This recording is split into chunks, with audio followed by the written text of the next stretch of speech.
أعوذ بالله من الشيطان الرجيم. سورة الملك مكية. بسم الله الرحمن الرحيم. تبارك الذي بيده الملك وهو على كل شيء قدير، الذي خلق الموت والحياة ليبلوكم أيكم أحسن عملا وهو العزيز الغفور. الذي خلق 7 سماوات طباقا، ما ترى في خلق الرحمن من تفاوت، فارجع البصر هل ترى من فطور، ثم ارجع البصر كرتين ينقلب إليك البصر خاسئا وهو حسير. ولقد زينا السماء الدنيا بمصابيح وجعلناها رجوما للشياطين وأعتدنا لهم عذاب السعير. وللذين كفروا بربهم عذاب جهنم وبئس المصير.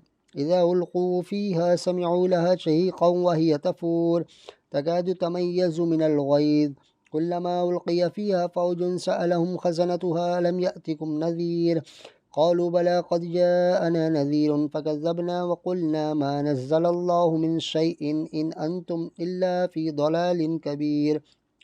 وقالوا لو كنا نسمع أو نعقل ما كنا في أصحاب السعير، فاعترفوا بذنبهم فسحقا لأصحاب السعير.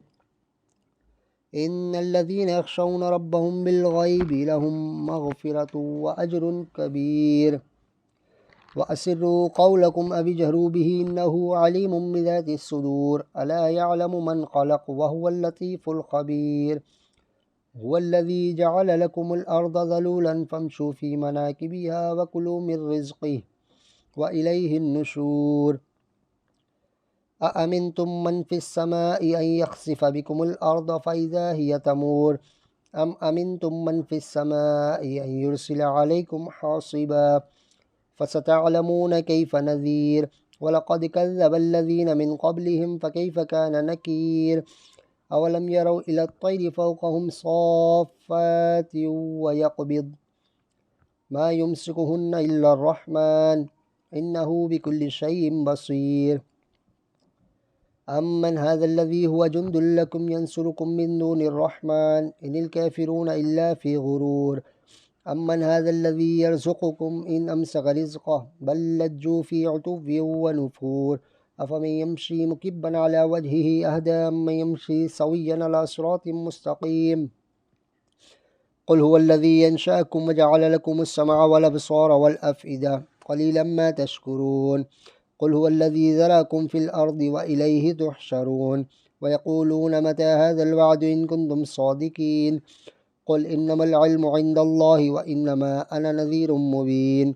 فلما رأوه زلفة سيئت وجوه الذين كفروا وقيل هذا الذي كنتم به تدعون.